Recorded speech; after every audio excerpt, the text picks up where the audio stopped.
Hello, and welcome to today's webinar brought to you by the National Review Institute. I'm Adam Novak, Chief Development Officer at NRI, and I'm pleased to welcome you to our discussion, What's Next for Iran? A look at Operation Epic Fury and beyond. Today's discussion features the editor of National Review Online, Phil Klein, National Review senior writer, Noah Rothman, and National Review senior political correspondent, Jim Geraghty. Our conversation will cover the war in Iran, potential outcomes, the rising impact of these strikes, and more. If you have a question for our panelists, please submit them using the Q&A feature on your screen. Now, over to Phil. Thank you, everybody, for joining us today. Just in terms of housekeeping, what I was thinking is we just all start off by giving an overview of where we think things stand as we approach the 2-week mark this weekend. And then we received ahead of time a few dozen questions, and I've gone through them and sort of bunched them into different. Some of them were touched on similar topics, so I kind of bunched them together, and we'll try to address as many of those as possible, and then are open to all of the questions that you submit in the Q&A box.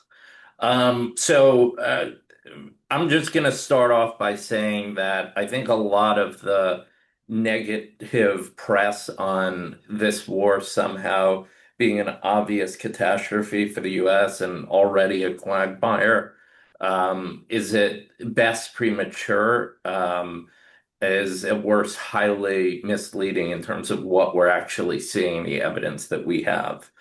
Um, just today we had the supposed new Supreme Leader, Ali Khamenei's son, give his first supposed statement since he was theoretically appointed the new Supreme Leader. And it was read on by an anchor on state TV while they showed a still photo of him. To me, that doesn't look like a country that's winning. I mean, to me, the countries that are winning have their leaders, as President Trump and Prime Minister Netanyahu are out there in public giving speeches, talking to the press. Netanyahu recorded one video literally on the roof in Tel Aviv. So, just by that, it already demonstrates to some extent despite all of some of the rhetoric by Iran and its boosters on social media, how the war is actually going. And we had a conference earlier this week that was on anti-Semitism, but given the environment, there was some element of the war of Iran that came up, and I thought Senator Tom Cotton framed it well, which he said that at the end of this conflict, either we'll have regime change or we'll have a defanged Iran. And we could get into regime change later in the discussion, but as far as the defanging of Iran, I think that that process is well underway.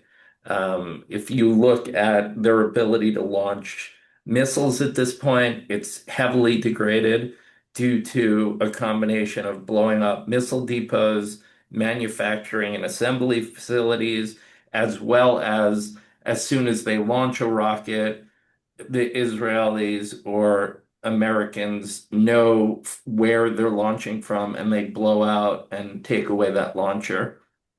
By a number of good estimates that we have between last summer's war and now, they've lost 75% of their missile launchers. Their drone capability is going down. Their navy, in terms of if you look at the large ships, probably more than half of their active large naval vessels are demolished already or sunk. So, do they still have asymmetric capabilities? Are they still able to launch some drones? Do they still have some smaller speedboats? Can they still launch some missiles? Yes, but the war is still ongoing. So I think that there's a popular joke going around in circles of critics of the actions that says, "Oh well, it took us 20 years to replace the Taliban with the Taliban, and it took us 1 week to replace a Khamenei with another Khamenei." That may be true, may end up being true, possibly if we don't get to regime change, but we'd be replacing a Khamenei with thousands of missiles that could threaten the U.S. interests and our other allies in the region. Uh, Thousands more drones. All of this, a large, a decent sized navy, anti-aircraft missiles, uh, having all of this that works as a shield for them to develop nuclear weapons, to a Khamenei in which they have none of those conventional elements.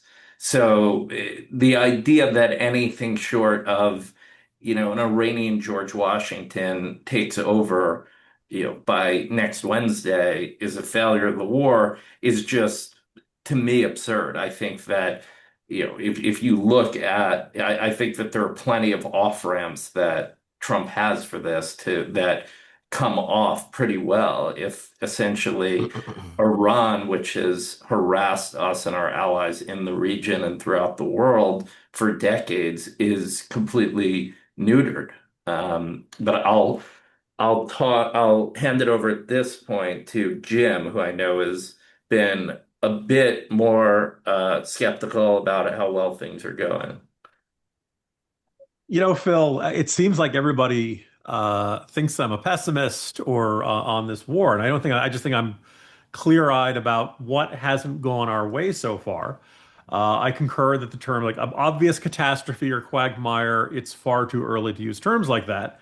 And in fact, in terms of the military objectives we've attempted and the bombing campaign, yeah, on that front, it's going great. Earlier this week they were up to 5,000 total sorties. You know, they apparently, Iranian Navy is enormously degraded. Iran doesn't really have much of an air force anymore. When we hear about strikes on Iranian nuclear sites, I think a lot of Americans say, wait a minute, last summer we hit the three strikes. And our illustrious president went before the cameras and jumped on Truth Social and said it had been completely obliterated. And I think it is probably public. Wait a second. Wait a minute. If it was completely obliterated last summer, is this all stuff they've done in a matter of 6 months? So I think the president's propensity to use hyperbole and exaggerate is coming back to bite him. People are like, wait a second. I thought the nuclear program had pretty much been eliminated, taken off the board. Um, the Strait of Hormuz is effectively, I used the term stranglehold in a headline the other day. Some people didn't like it. Look, they usually get 138 ships passing through there on a typical day. Lately this week, it's been like one or two a day, right? That is a stranglehold. That is a dramatic reduction. We've seen it in world energy prices. Every time energy prices spike, they spike up for a bit and then they'll come down a certain amount. And during that time that it's gone a certain amount, I keep running into people on social media who say oil prices have come down again. No, they haven't. They've come down a little bit from the peak. And lately today, they're back up again. I think last I saw it was 100 a barrel. It may have changed by the time we're having this conversation. But the point is that, if you filled up your gas tank in the last 2 weeks, you know that gasoline prices are higher. The AAA gas price keeps going up day after day. Energy Information Administration updates the prices once a week. They're still going up. This is a consequence of the war that I think was foreseeable. I think it would have been good for the administration to prepare the American public that this was a potential scenario. The mining of the Persian Gulf and Strait of Hormuz was very predictable. The CIA has been studying this for decades. Reuters reported that the Iranians were loading mines onto boats last summer as a potential option in retaliation of the strikes on their nuclear sites. So there are some foreseeable bad consequences coming out of this, and I have a feeling that what I'm particularly worried about is the president ends up with this situation in which it's not the political winner he thought it was going to be. It's not progressing like Venezuela. The regime is not suddenly much more conciliatory and eager to work together like Delcy Rodriguez is down in Caracas. So my fear is that Trump decides to declare victory and go home. Already we've had him say we've already run out of targets left to bomb. We're almost entirely done earlier in the week. The markets liked that, and the bombing is still ongoing. We are in a long discussed, long contemplated U.S. war that was stated with the objective of regime change. In Trump's initial statement down in Mar-a-Lago when he was wearing the USA hat, Trump said, to the Iranian people, now is your moment to rise up and overthrow your leaders when we're done bombing them.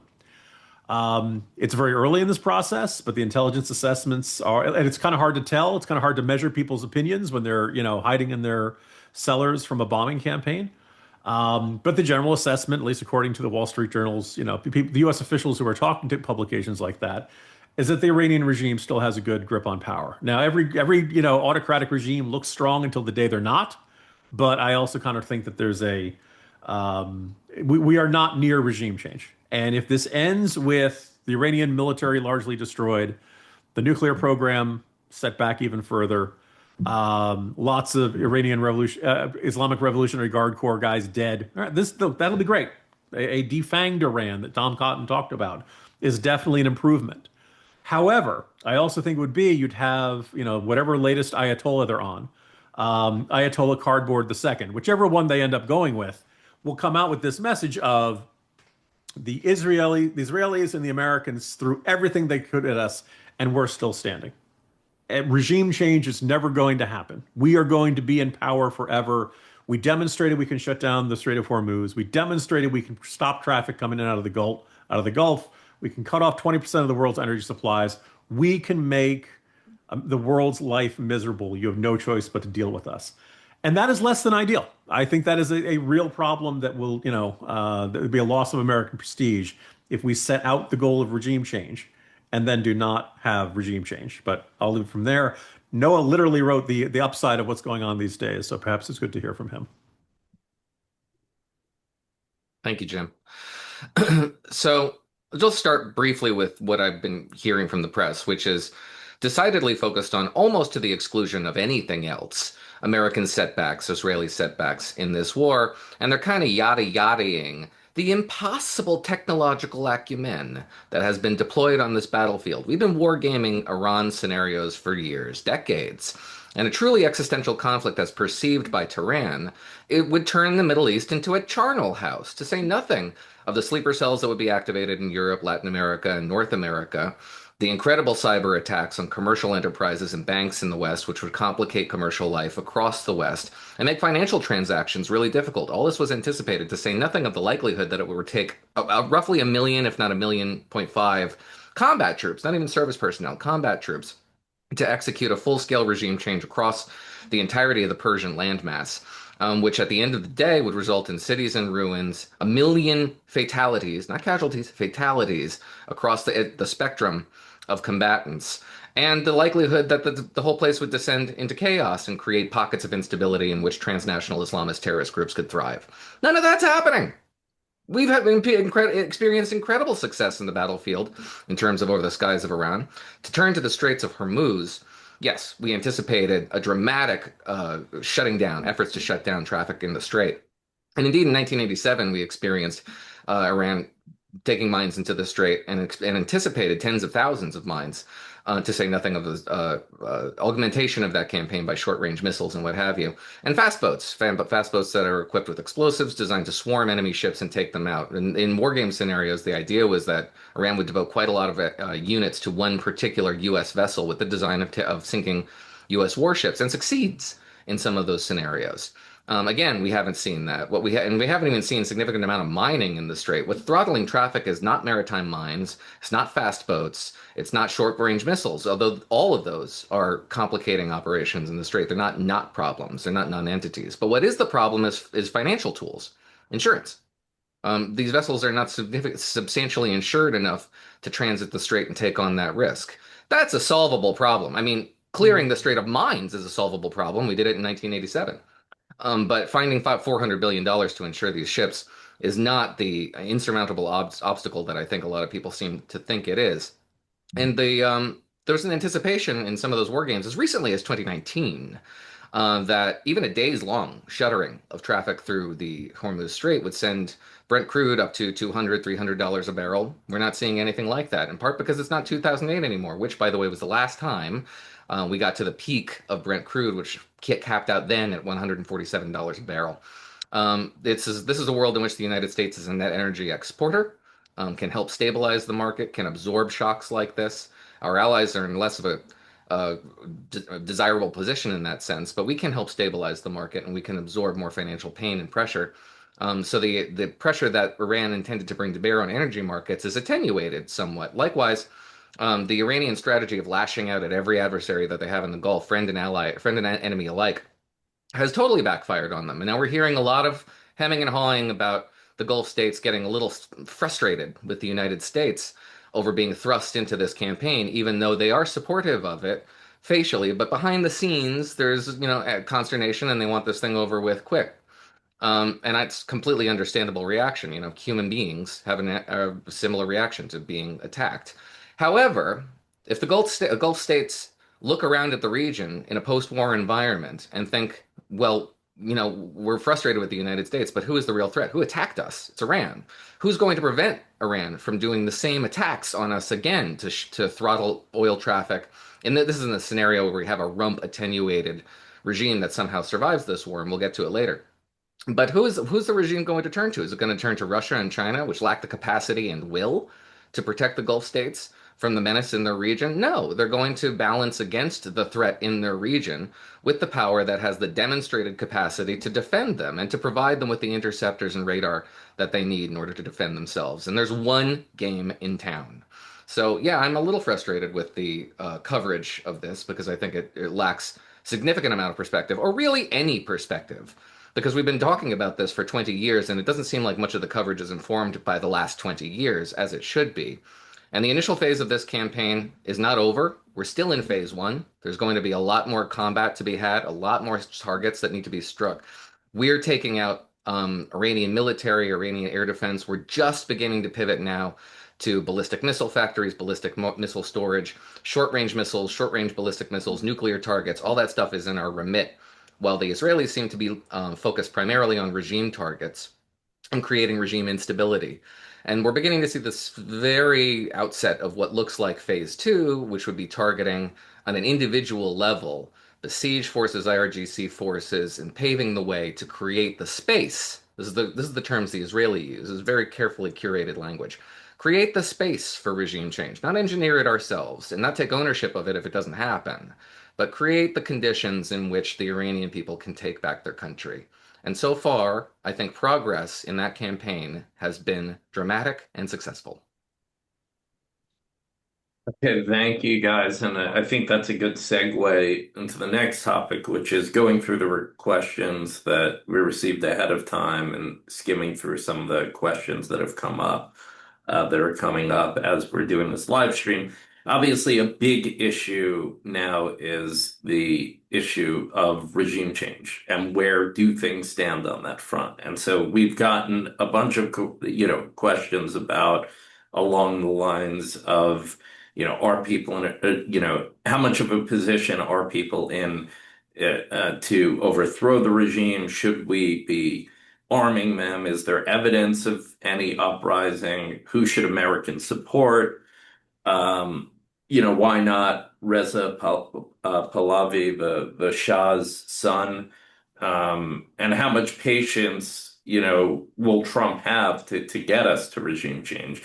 I'm going to take some of those and then I be fair to repeat them. Happy to repeat some of those. But basically, I think that we don't really know. The big question is, and I'm fair to say this, is there's a lot of stuff coming out of social media that's unconfirmed reports say X or sources say X. I dismiss that as non-information because people can make stuff up, and there are a lot of people who have incentives to think one thing or the other.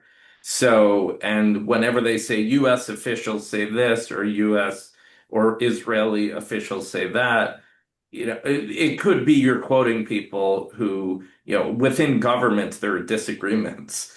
And so you could just quote people that agree with you and say, well, U.S. officials said such and such. The issue is we don't really have Iran's a black box. During the last protest, they shut down the internet. We don't have a high degree of confidence or visibility into what's going on with the movements. All we could say, I think, conservatively, is that we haven't seen evidence of it, of anything suggesting massive, widespread unrest. We haven't seen evidence that would even approach the sort of protests we saw a few months back that initially triggered Trump to say, help is on the way.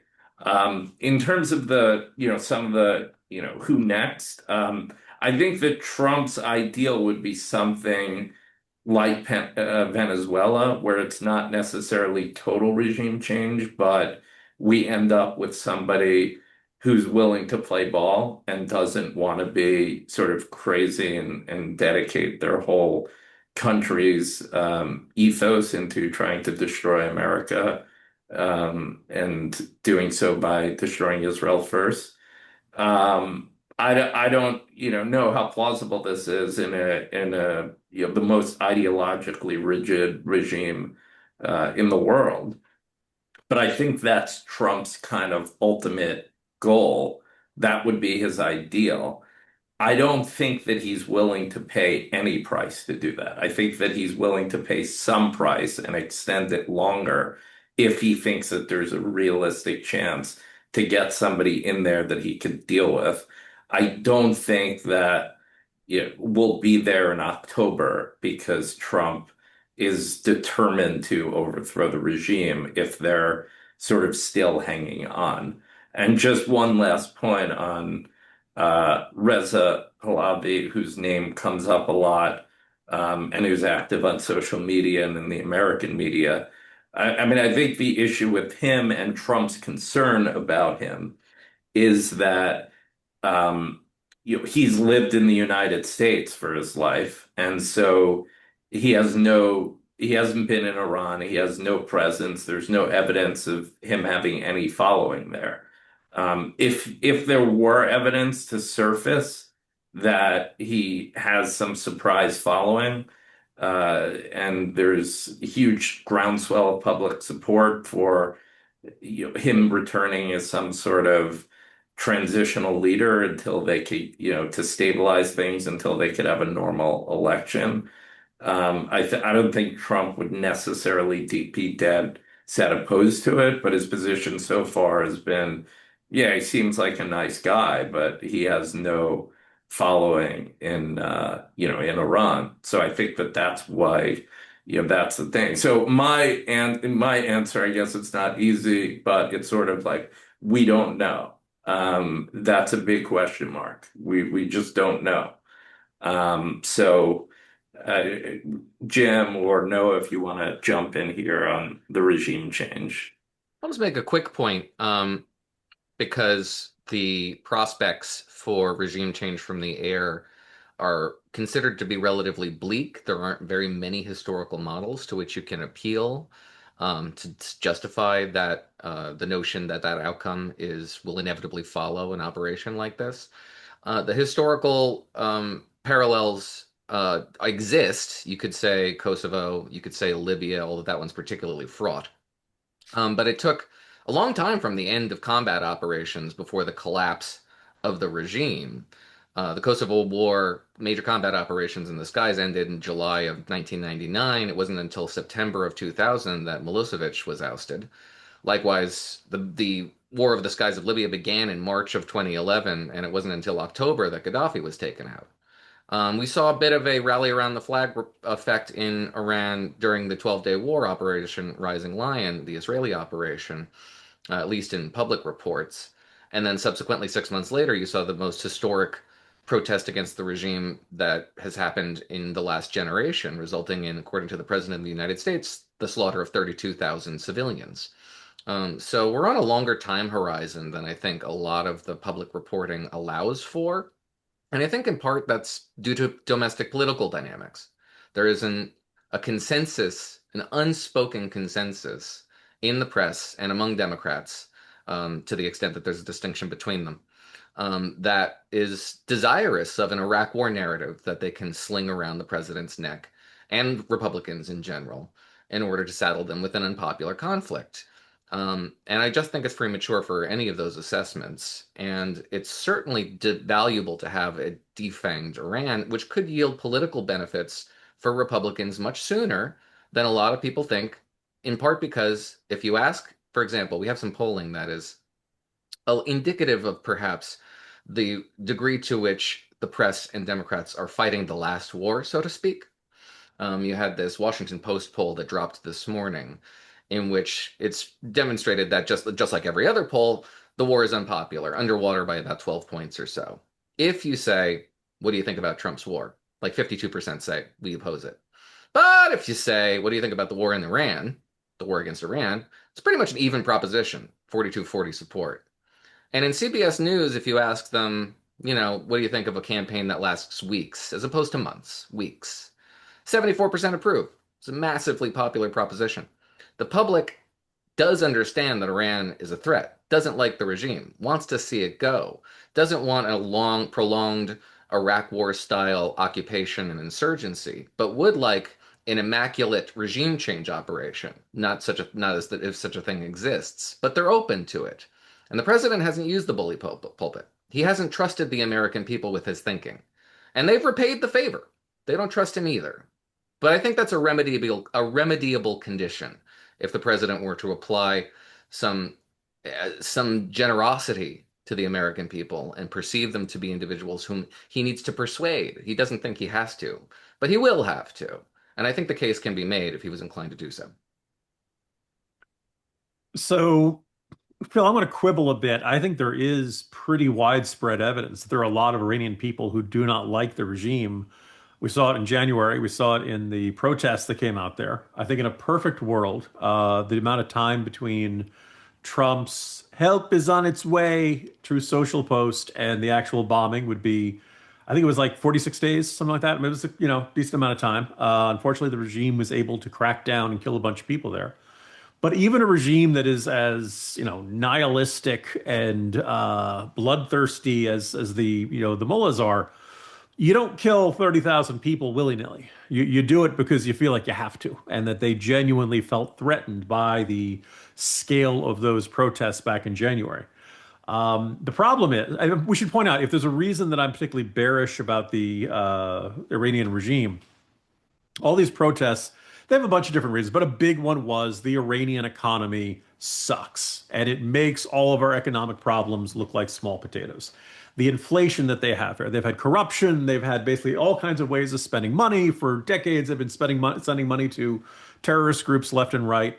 And the average Iranian is like, my value, the currency that I own, my life savings are becoming worthless.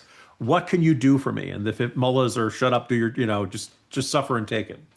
And that's what prompted this. And so here's the thing. Let's say they have the crackdown. Let's say they, manage to tamp down all these protests.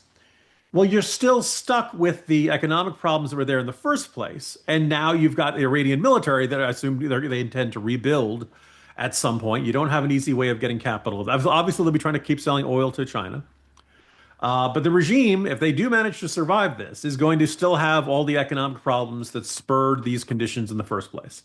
Now, as for the Iranian opposition, the sad story, and look, I would love to see these guys rise up and take over and for things to be, never mind, George Washington, I'd settle for an Iraq. I would settle for a modest improvement on not saying anything's better than the mullahs, but that's a very low bar to clear. Unfortunately, they've been divided for a very long time. You'd like to think the threat of the regime would get them to work together more, but unfortunately, this is the opposition groups are just legendarily not inclined to cooperate with each other.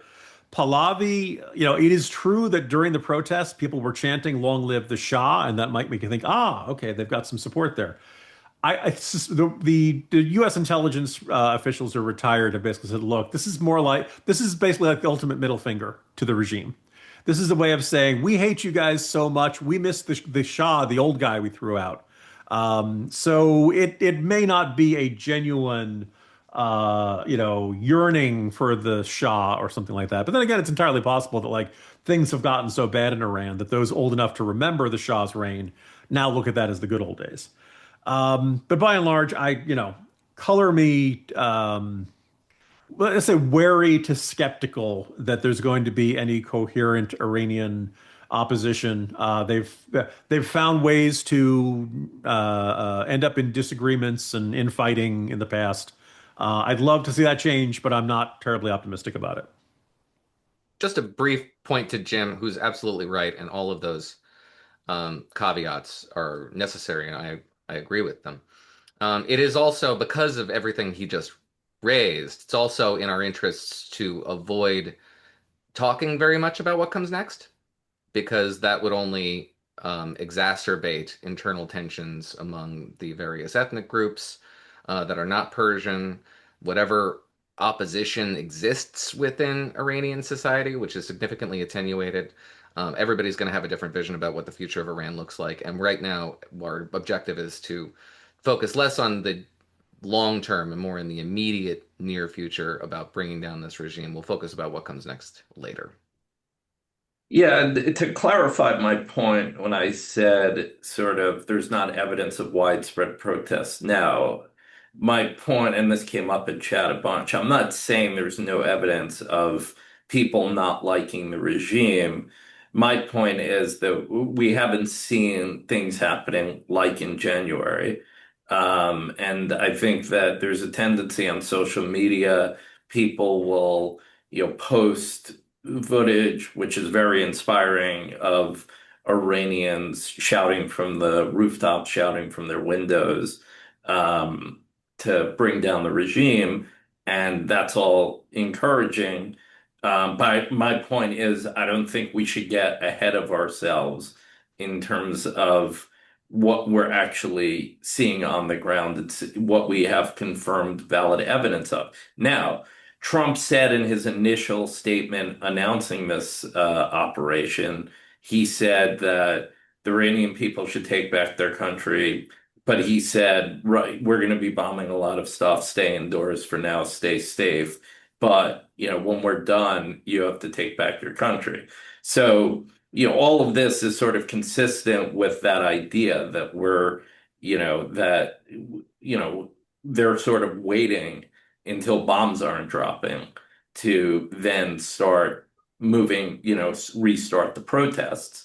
I just think that if there's still some besiege and IRGC left and they have the numbers, we haven't had a ground invasion, then we shouldn't underestimate the ability of an, evil, homicidal regime to be perfectly comfortable mowing down unarmed people until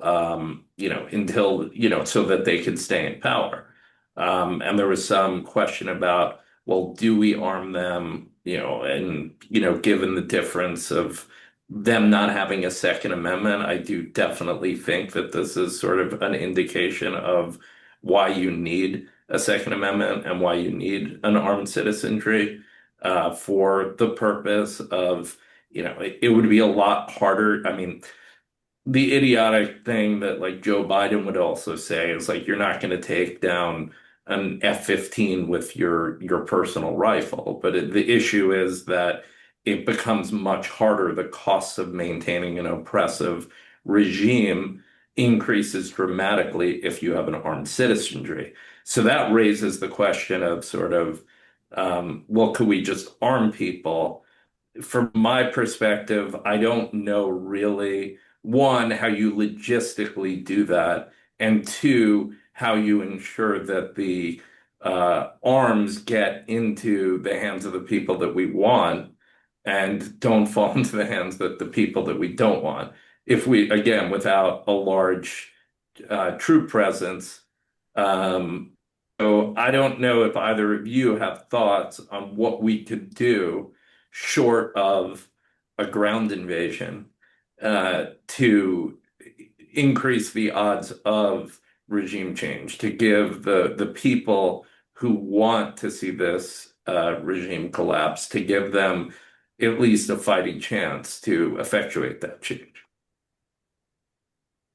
Well, we do know that in the 46 days before the bombing attacked, the U.S. was smuggling Starlinks into Iran, which was, a way to work around the various firewalls and attempts to shut down the internet they have there.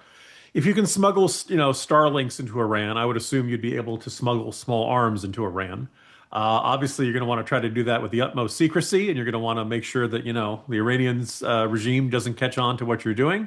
Then again, Iran has a very long coastline, and it's probably very tough to protect every last nook and cranny of it. It's got some borders with some friendly regimes to us, so it's conceivable we could do something like that. On a scale that would represent a serious threat to the regime, I have my doubts about that. And the other thing is that it was weird for like 24 hours. We were talking up the idea of the Kurds, and the Kurds were going to be the armed force that was going to.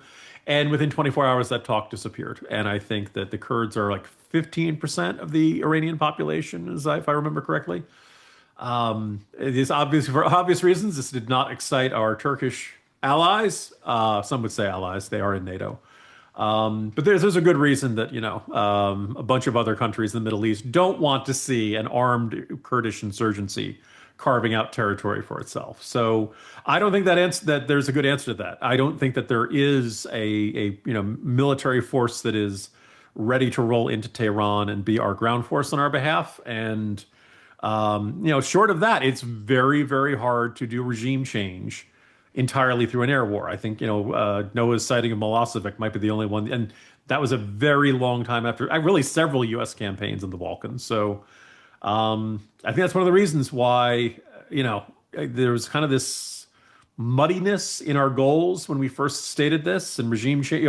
We have gone from regime change and unconditional surrender. John McLeod, I saw your comment. You want more Trump impressions?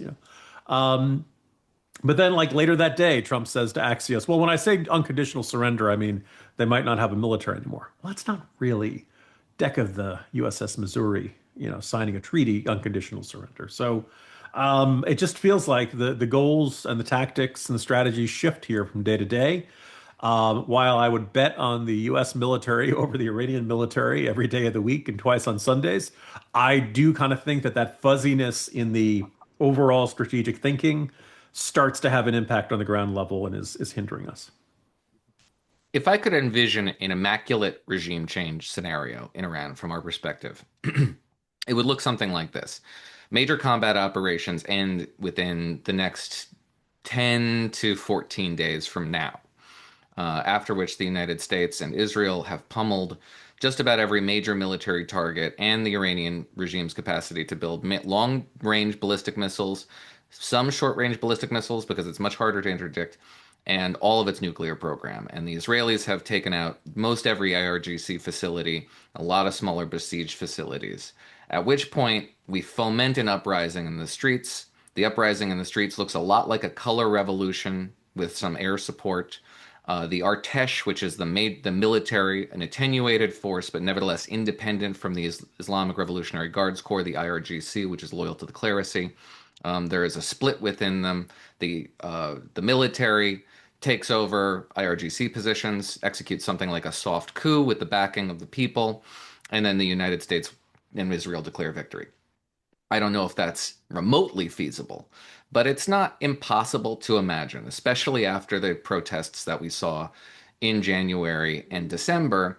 And you do see trickles of reports that, with limited capacity to verify them, that there is consternation within the regime, within the Artesh versus the IRGC. And something I am prepared to say with confidence is that, because we know this has happened previously, is that the clerisy and the IRGC, there's a lot of frustration and hostility to the notion that the supreme leadership should be a hereditary position. A lot of folks within the regime dislike that proposition significantly, and view Motaj, the successor to Ali Khamenei, his son, as an IRGC functionary, essentially the representative of the IRGC. So we have that. There was a time where Trump officials were talking themselves into the notion that you could have a friendly IRGC military government, which always struck me as insane. And that's essentially what you're looking at with the the younger Khamenei's control of the country. Fomenting a civil war, which is what we would be talking about if we're introducing significant amounts of weapons. That's exactly where my head went to the Starlink introduction of those terminals. But that's a very small operation compared to what we're talking about. I mean, it was fewer than 100 Starlinks, I believe, which can transport into Iran in a crate, as opposed to what we would need to really affect a significant insurgency across the whole of this massive 90 million person country. So that seems unlikely. Really, the only pathway to a regime change that we would regard as favorable to Western interests would come from the people on the ground, the protesters that we saw in January and December, and creating the space for them to come out and feel safe enough to try to retake regime positions, command and control nodes, is the foremost objective of this conflict. And we're not going to be there for the next couple of weeks. There's a lot more fighting to do, but that is the objective. And the Israelis are going to create space for that. They're already doing it. And the United States is going to create space for that. The X factor, as Jim said, is whether Trump decides to leave. And, I've heard it described as, his superpower, that he can just declare victory and retreat. That's not a superpower. That's a defense mechanism. That's like saying that an animal who defecates himself in order not to be preyed upon, that's his superpower. No, that's just a defense mechanism, and an ugly one at that. So hopefully we don't see anything like that in the near future. But that's always a temptation for this president, and he's getting a lot of cross pressure from the oil markets and from the press domestically, and probably from increasingly from Republicans who are going to get squeamish about what this means for them in the midterm elections. So the intensity of operations, the tempo of operations needs to maintain this pace and even increase because the clock is ticking. Yeah, and I'm one question that's come up a few different ways regards the possibility of a ground invasion. Just like, what would that look like? Do we have the personnel there? Where would we, invade if we were going to invade and so forth? I think one reason why we haven't spoken about it that much is that, nobody thinks it's realistic based on anything that Trump has said, and also the fact, I mean, right now we maybe have 50,000 or so troops that could be, rounded up in the Middle East. When you add to that the needs for, artillery, tanks, all sorts of other support and logistics, you'd need hundreds of thousands of personnel. This would be months long process of getting everyone in the region in a position to invade. And then once you did, you have, as Jim mentioned, a long coastline.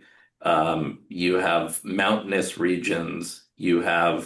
A you have a nation that has experience with, in many ways, invented modern guerrilla warfare in the Middle East. You have, the IRGC. I think this would be a long and very bloody war, and we'd certainly be there for years, and nothing to me indicates that Trump is willing to do that. And I'm not sure that it would be, and I don't think it would be advisable to get involved in a long, drawn out ground war there. And I do think a sort of defanged Iranian regime is preferable to the costs of what would be a long ground war. I don't know if either of you have thoughts about the sort of, let's say we wanted to do a ground war, taking that as a given that we decided we wanted to go in. What would that look like to you? Well, the nice thing about getting older is you remember things. And after a while, you start to realize that the news is in reruns. Like, oh, I've seen this one before.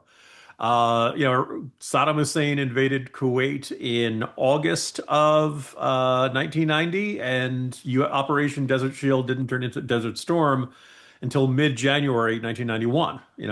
Moving significant number of U.S. troops into the region to do a serious land battle, an invasion, would require probably 6 months. Very similar run up in 2003 for Iraq 2.0.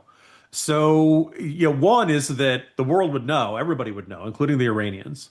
It's very nice that we have degraded their drone and missile capability, but as we've seen with these tankers in the Gulf of, with the port in Oman there, they still have some capabilities. And so, you think U.S. bases are under fire now.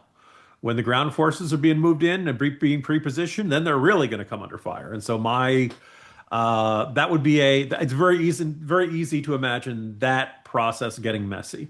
Um, I remember one of the other thing is just kind of this recognizing, you put about the idea of a defanged Iran.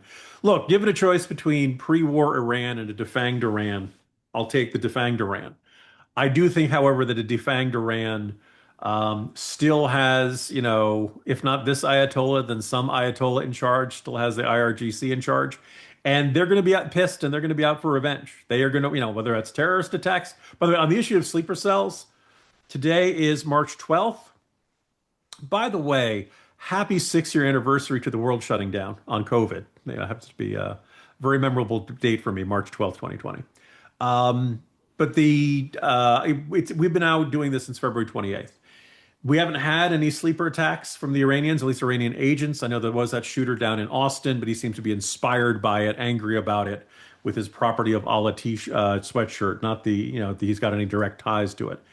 If a sleeper cell hasn't, I figure if you're Iran and you want to cause chaos in the United States, you do it the moment you're under attack by the United States. You don't have your team wait around for 2 or 3 weeks, give the FBI a few more opportunities to catch you, then we're going to launch the attack. So I'd like to think, and that's the sound of me knocking on wood, like we're not going to have that option. But having said that, if the Ayatollah and the regime survive this war, then hell yeah, they're going to want to hit Americans, at any opportunity they get. They're going to be pissed as hell. And we know the Iranians, largest state-sponsored terrorism in the world. Like this is what they do. This is their bread and butter. So that does, concern me.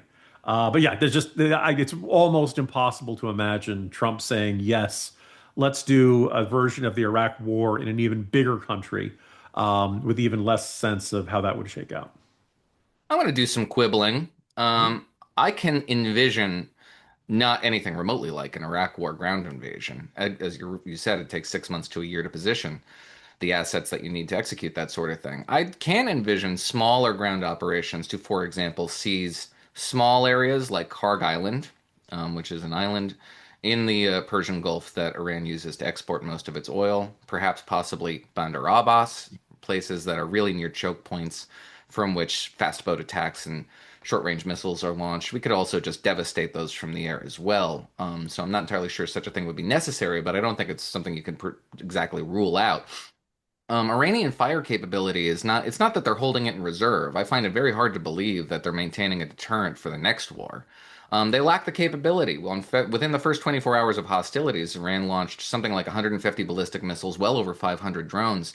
As of yesterday, they fired exactly 6 ballistic missiles and 39 drones, a few of which managed to make it through U.S. and Gulf air defenses. And they hit their targets. They hit infrastructure. They create fiery explosions at refineries and ports, and it makes a lot of news, but they're limited in the devastation that they can create, which is one of the reasons why the Gulf states are so frustrated with Iran and are willing to confront Iran as opposed to really lean hard publicly on the United States to put the brakes on this conflict. The sleeper cell situation, Iranian capabilities are reduced as a result of the wars that have been fought since 10/7. The threat is real. We arrest individuals in the United States who have links to Hezbollah acting on behalf of the Iranian government as determined by courts on a semi-regular basis. But that also means we're interdicting these plots before they are executed. And it does take some time to execute a proper terrorist attack. It's not really something you can just pull off overnight unless you're a suicide bomber. And if you're a suicide bomber, you make for a bad sleeper cell because you're probably not the most stable person who can live an assumed identity for decades within a host country. And the United States and Israel are just not going to provide whatever rump regime survives this war with security guarantees. You can assume that there will be a lawn mowing strategy if the Iranian regime, whatever's left of it, attempts to reconstitute either its nuclear program or ballistic missile program. And the Gulf states, again, are going to be confronted with a condition in which they now know this Iranian regime will attack them, will interrupt their primary revenue sources if it perceives that to be geopolitically advantageous. And again, there is one game in town that can secure their defenses materially against the Iranian threat, whatever the ideology, however frustrated they are with the United States and Israel. Those are the guys who can help you, and everybody else can't. And I feel like in the future, that will be the deciding factor.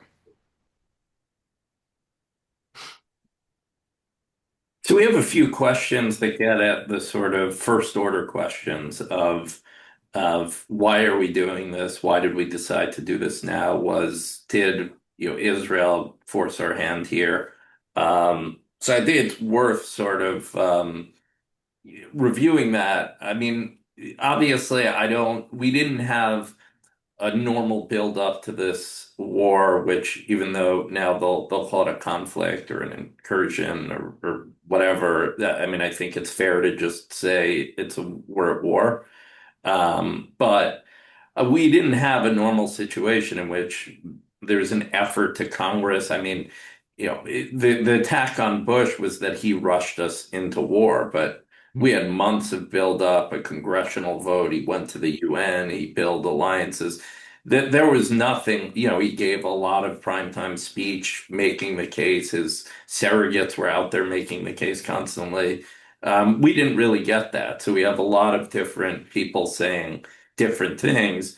I think the most succinct answer was really given by Marco Rubio, who said that, look, we know that this is a regime of lunatics that want to destroy the United States, and part of destroying the United States is destroying Israel, which is closer to them.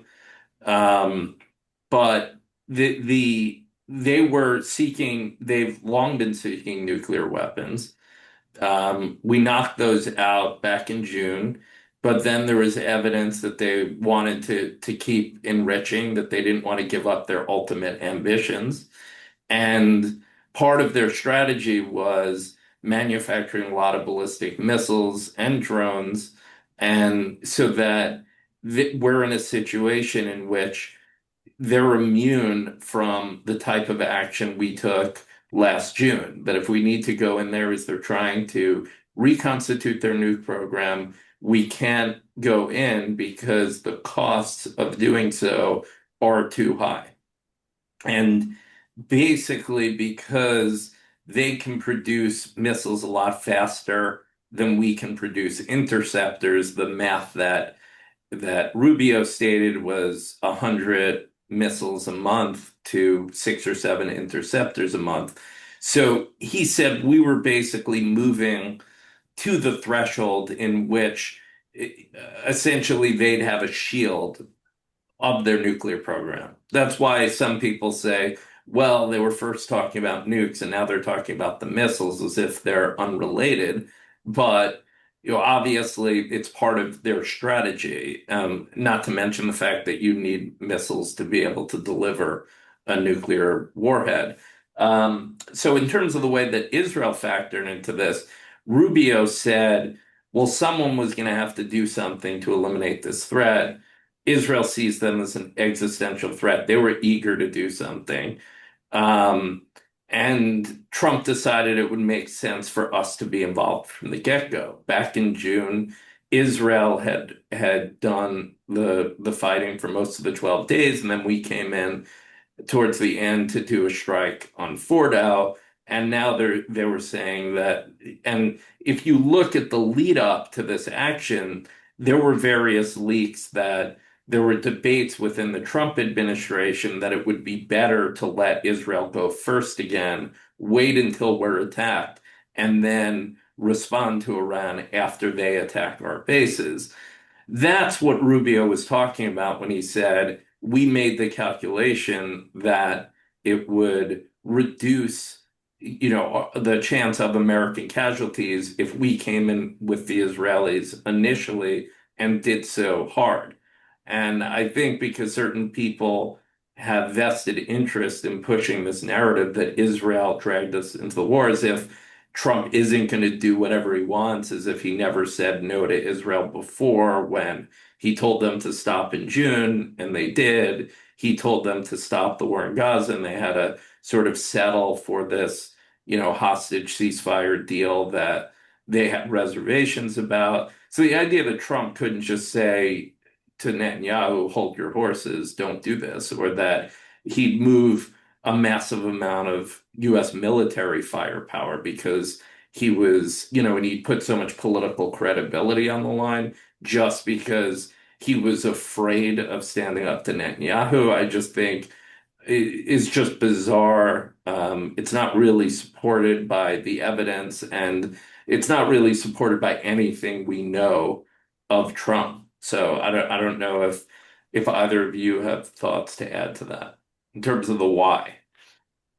I mean, I can sort of sympathize with the average Joe who thinks they haven't heard enough from the president himself about the whys and whens and hows. And I do think it would behoove this administration to put the president down in front of the Resolute desk and deliver a 10-minute into camera speech entirely on the teleprompter, no ad-libbing, to illustrate what the casus belli was and why we went now. But it's not like the administration hasn't said this over and over and over to anyone who is willing to listen, and I have no sympathy for the mainstream press reporters or members of the political class who are frozen caveman lawyering this thing and just pretending as though they are utterly confounded by the notion that an abundance of short-range ballistic missiles could deny area access to U.S. forces to the Middle East. And why would we need access to the Middle East anyway? It's not like you can look at the entirety of American foreign policy from inception and determine that the United States has permanent strategic interests in the Middle East that we are going to go to war to protect. You don't even have to go back that far. You can go back to the Iraq War. You can go back to 1987, as I've discussed very often. This operation under Ronald Reagan, in which the United States established that free transit, free commercial transit through the Strait of Hormuz is a national security imperative for the United States that we will deploy military assets to defend and protect. This is not something that Israel invented. We've been doing this for decades. Israel was actually rather frustrated by Iraq War 1 and 2 and absorbed a lot of damage that they were not allowed to respond to as a result of Iraq War 1 and 2. We tend to put the brakes on Israel. Just look at Lebanon in 2006. The Israelis have reason to worry that the United States constrains more often than allows them to do whatever they want to do in the region. In fact, that's more often the case.